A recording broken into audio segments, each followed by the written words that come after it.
There is a single personality trait that makes manipulators panic the moment they detect it. Not confidence, not intelligence, not even assertiveness. It is something far quieter, something you cannot fake, something that causes a predator's internal alarm system to scream abort before they have even finished sizing you up. Psychologists who study dark personality traits have documented this pattern across thousands of cases, and the data reveals something disturbing. Emotionally strong people do not win fights with manipulators. They prevent the fight from ever starting. The manipulator sees them, registers the trait, and simply moves on to an easier target. But here is what should terrify you.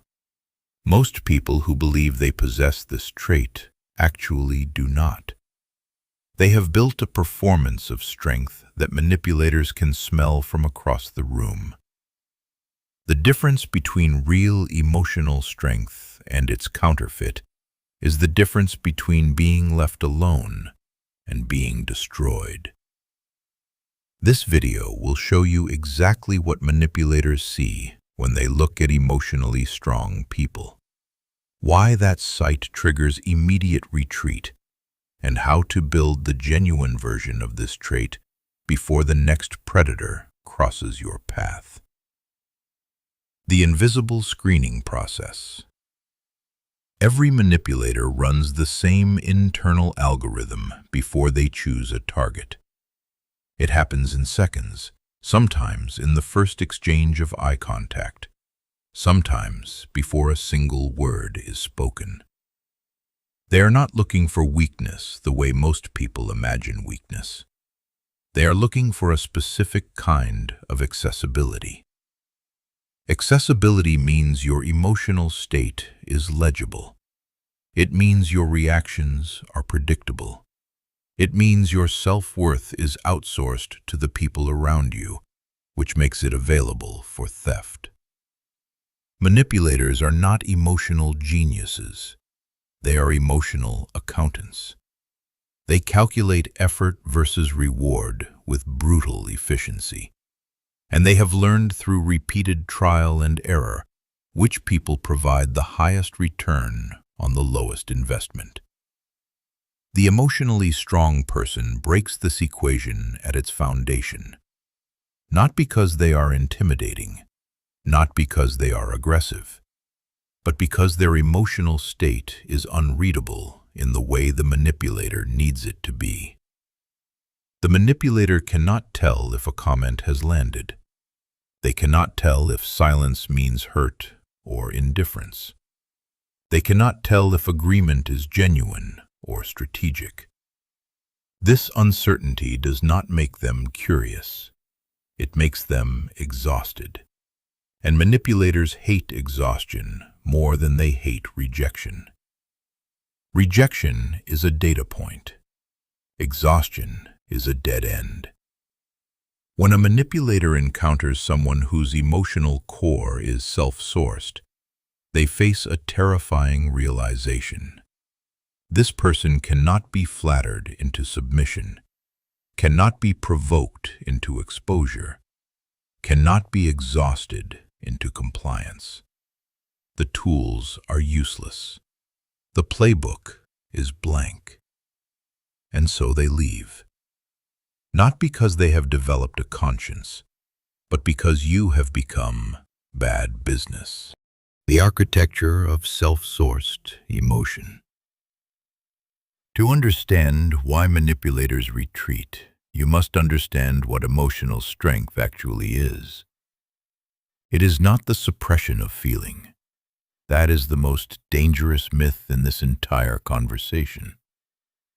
People who suppress emotion are actually the manipulator's favorite target, because suppression creates pressure, and pressure creates leverage.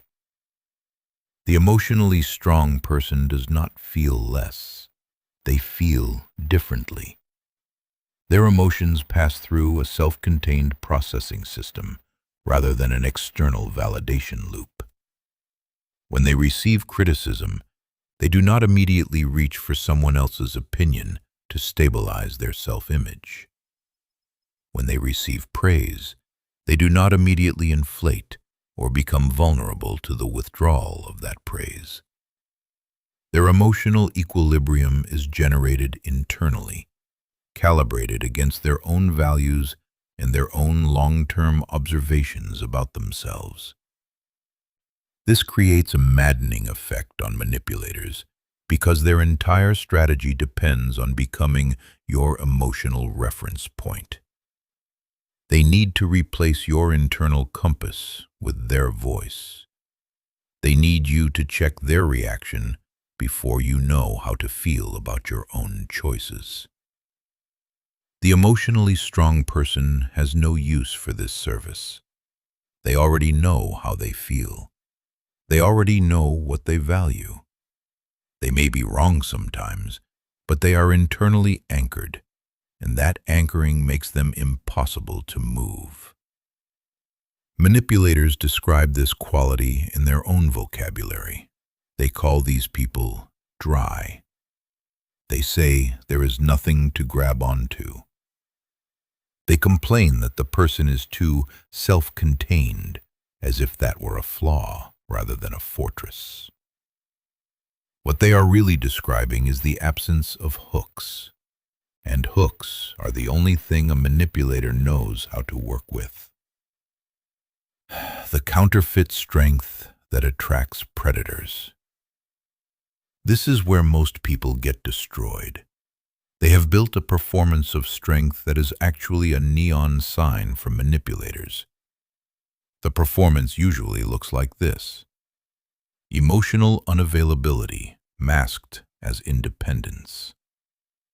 Aggressive boundary setting that is actually just fear wearing armor. A refusal to be vulnerable that is not strength, but merely the scar tissue of past wounds that have never healed. Manipulators can smell this from miles away because this counterfeit strength is reactive. It is defined by what the person is trying not to be. It is still anchored to the manipulator's world, just in reverse.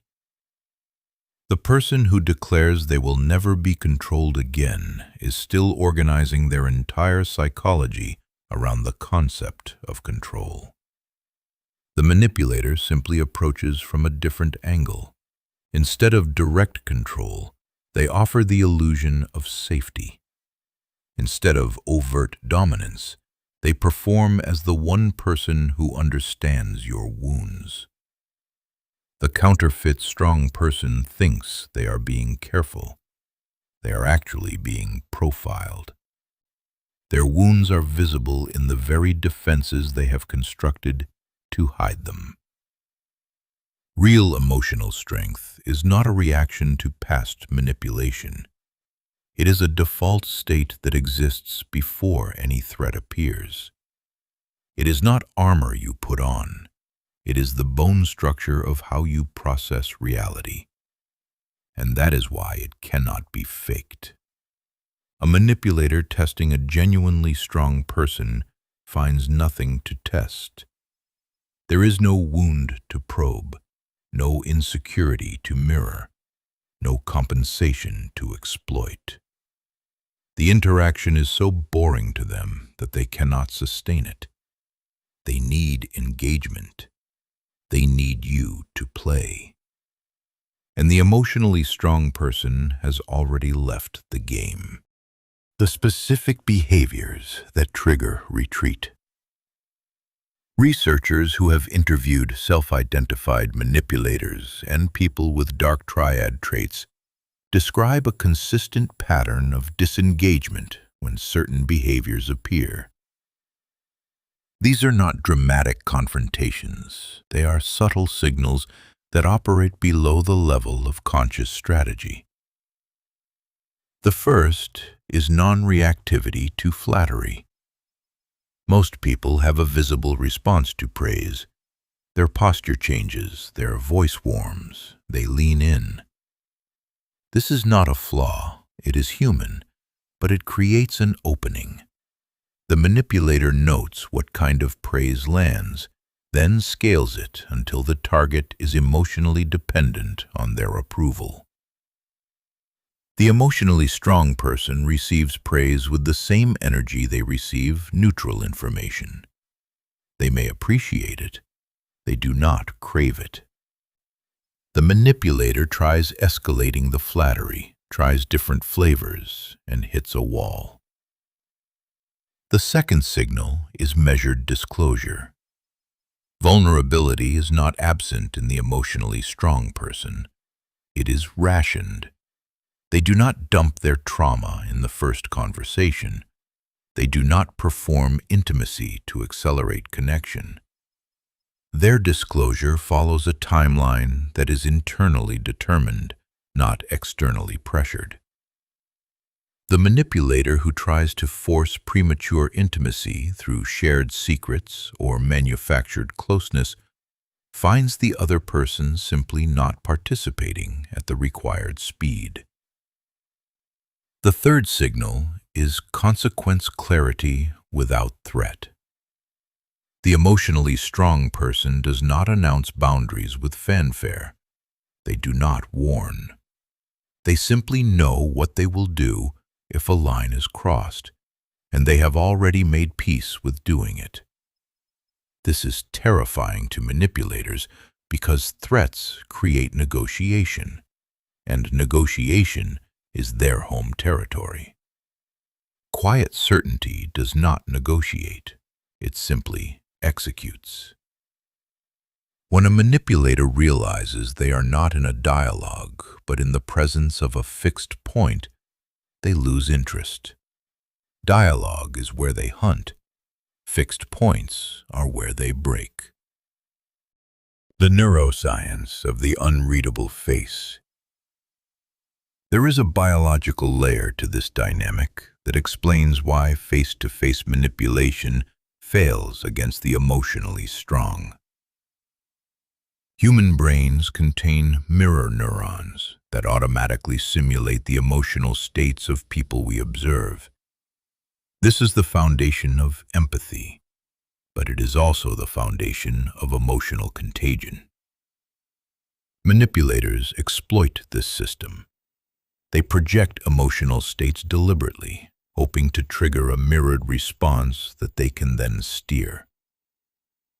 The emotionally strong person has a regulated autonomic nervous system that does not automatically mirror at the same amplitude. Their heart rate does not spike when the manipulator raises their voice. Their cortisol does not flood when the manipulator creates artificial urgency. This is not because they are cold. It is because their threat detection system is calibrated accurately.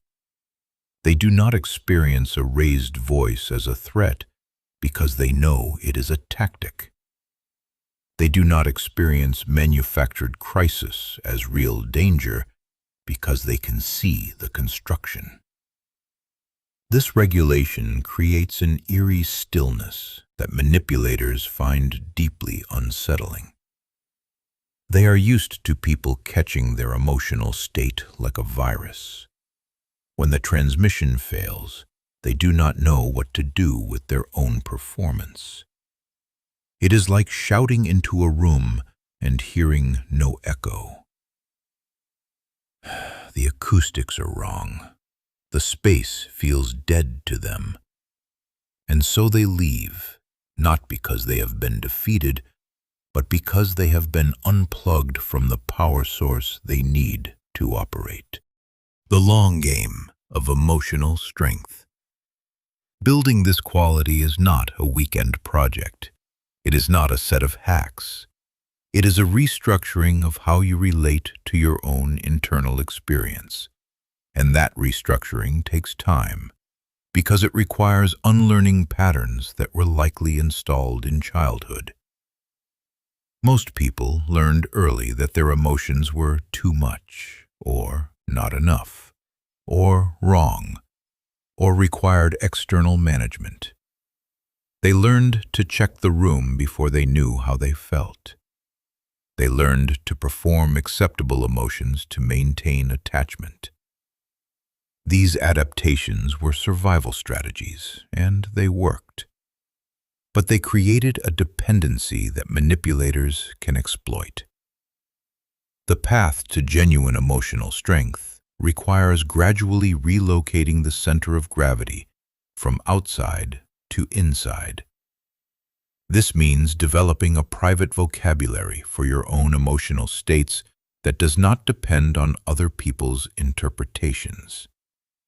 It means spending time alone without distraction and discovering that you are still there, still coherent, still complete.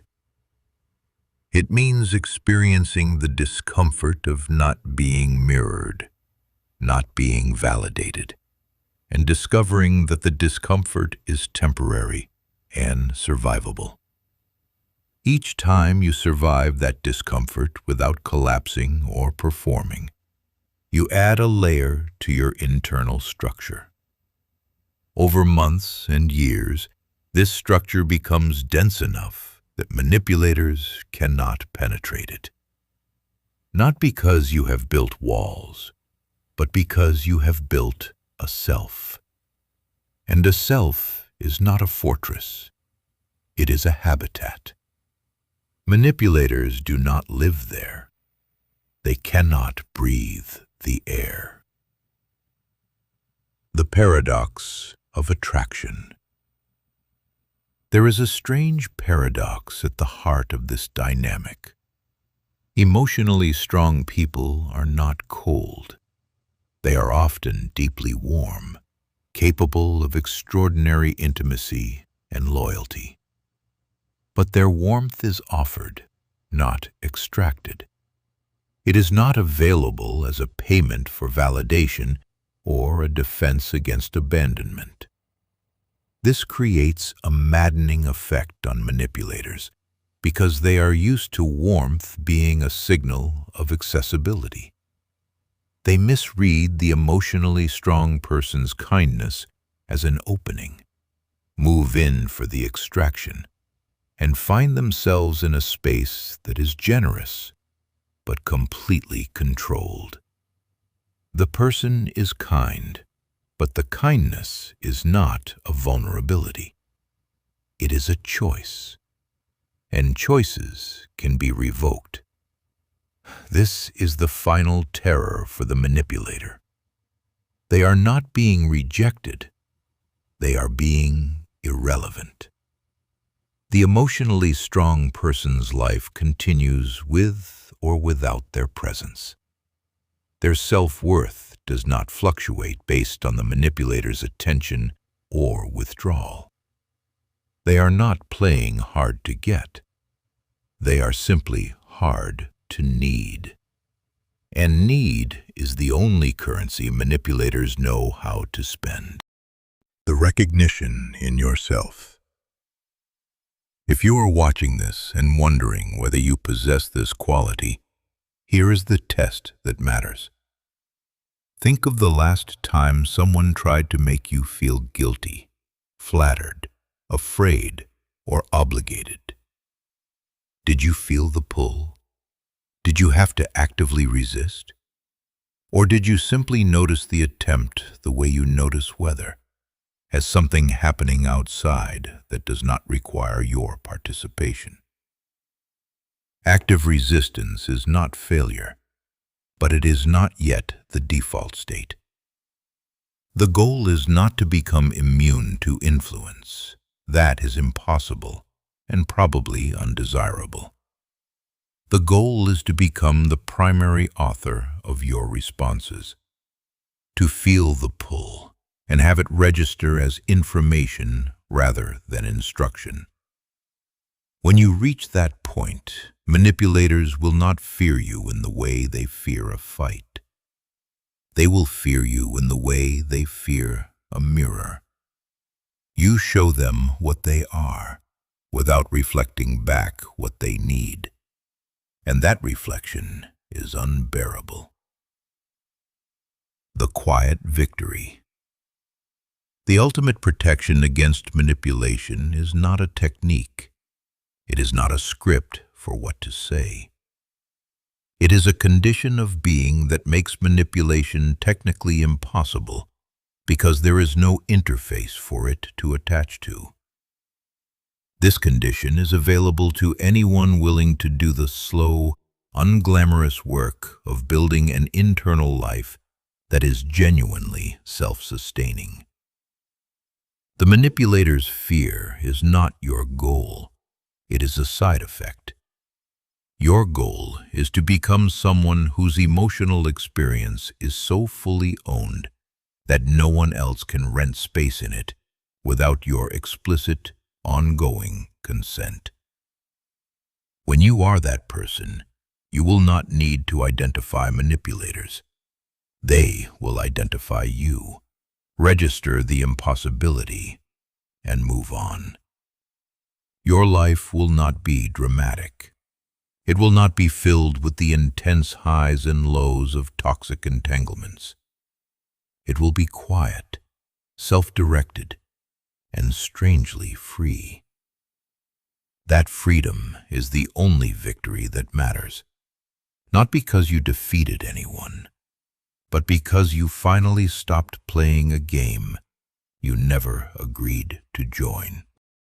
If this video reached you, if something in it named a pattern you have lived through but never had language for, then you are exactly the person this channel was built for. Here is what I need you to do right now. First, like this video. Not because it helps the algorithm, because it marks this moment as the one where you stopped consuming content passively and started treating your psychological education as seriously as you treat your career or your finances. Second, subscribe and hit the notification bell. We release videos on manipulation, dark psychology, and emotional self-defense that the algorithm does not push to casual viewers. The bell ensures you see them before the people in your life who need this information miss their window to learn it. Third, comment below with one behavior you recognized in yourself today. Not the one you are proud of, the one that made you uncomfortable. The comment section on this channel is not entertainment. It is a field report from people doing the same work you are doing, and your observation might be the exact mirror someone else needs. Finally, watch the video that appears on screen next. It is the natural continuation of what we covered here, and the people who watch both in sequence are the ones who report the fastest changes in how they are treated by others. You have been given information that most people never encounter. What you do with it in the next 60 seconds will determine whether it becomes knowledge you carry or content you forget. Choose.